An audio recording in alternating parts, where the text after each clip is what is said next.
O nosso projeto ele visa a utilização do escoamento transiente decorrente de manobras de válvulas para identificação e detecção de vazamentos em uma rede de distribuição de água. A nossa motivação principal é o cenário atual mundial, onde a gente tem uma tendência de ter eventos extremos cada vez mais frequentes, né? E do ponto de vista do abastecimento de água, isso pode gerar uma operação intermitente e aí não conseguir atender as demandas, né, dos usuários adequadamente por falta de água. Então, uma das alternativas para tentar evitar essa situação seria reduzir as perdas que a gente tem no sistema de distribuição.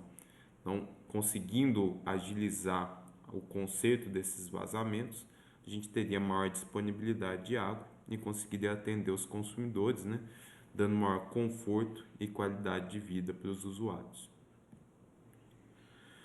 Para fazer essa detecção e localização dos vazamentos, a gente tem basicamente duas alternativas. Os métodos baseados em hardware, onde a gente tem que fazer uma investigação local e fazer visitas a campo utilizando equipamentos específicos, né? Ou métodos baseados em softwares, onde a gente pode fazer simulações e análises de dados, né? Conforme as informações que a gente tem disponível. E do ponto de vista prático, né, isso é interessante porque a gente não precisa fazer essa investigação local. A gente conseguiria fazer essa identificação de forma mais eficiente e mais rápida. Então, o primeiro passo que a gente deu no nosso projeto foi avaliar o uso de redes neurais artificiais para simular, né, as condições de operação de uma adutora em regime transiente, para posteriormente utilizar esses resultados na análise do transiente hidráulico decorrente de vazamentos. Então a gente fez esse teste para uma adutora simples, né?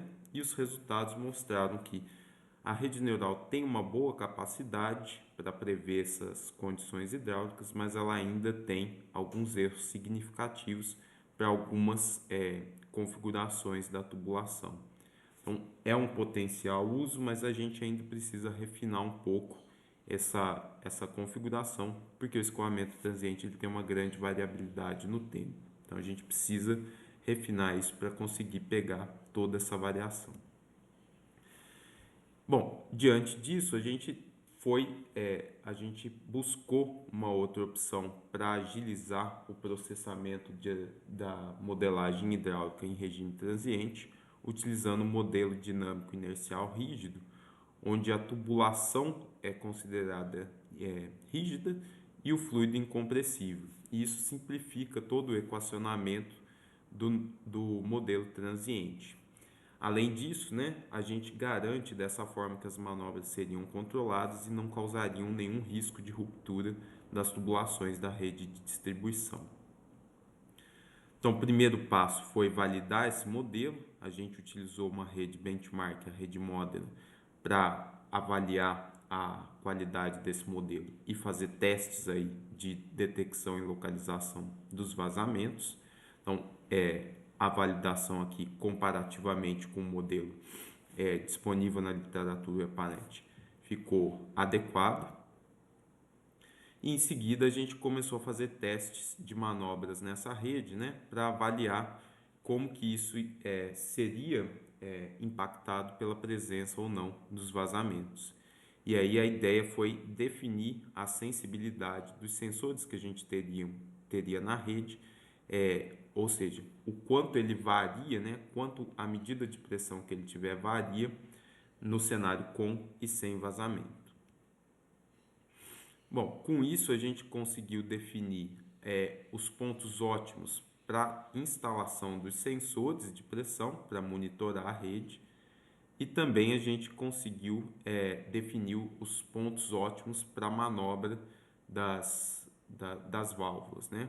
Essas manobras, né, a gente identificou que elas, em geral, são mais interessantes serem realizadas na saída dos reservatórios, pois é onde a gente tem os maiores vazamentos. Com essas informações, né, e as manobras e os pontos de monitoramento definidos, a gente foi tentar localizar os vazamentos e para isso a gente usou um processo de otimização para calibrar o que a gente mede em campo, né, com o que a gente simula através do modelo rígido inercial. Os resultados aqui também, eles mostraram uma boa capacidade de detecção do modelo, né, indicando que essa metodologia ela pode ser aplicada em casos reais, né, mas um dos pontos que a gente ressalta é que esse modelo hidráulico ele tem que estar muito bem calibrado, principalmente do ponto de vista de rugosidade e demanda, porque senão a gente pode ter uma grande incerteza dos pontos aí onde a gente vai inserir o vazamento no nosso modelo hidráulico. E por fim, a gente realizou alguns ensaios laboratoriais nesse circuito hidráulico que a gente tem disponível no laboratório. A gente fez algumas adaptações dentro do nosso projeto. Uma das coisas que a gente identificou no nosso circuito é que a gente tem muitas curvas e elas impactam muito fortemente o escoamento transiente.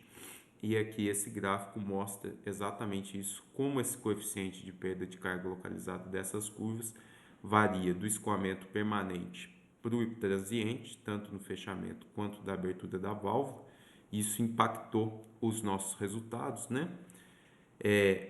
E por fim, a gente fez várias manobras, né? E a gente conseguiu identificar que a presença ou não de vazamento, ela influi tanto o sinal de pressão no domínio do tempo e no domínio da frequência e os índices, né, que a gente consegue retirar nesses dois domínios, né? E o que a gente observou também de interessante é que no domínio da frequência, a topologia da rede ela tem um perfil padrão, né, variando aí as amplitudes do sinal conforme a presença do vazamento, de vazamentos maiores ou menores e da vazão do sistema.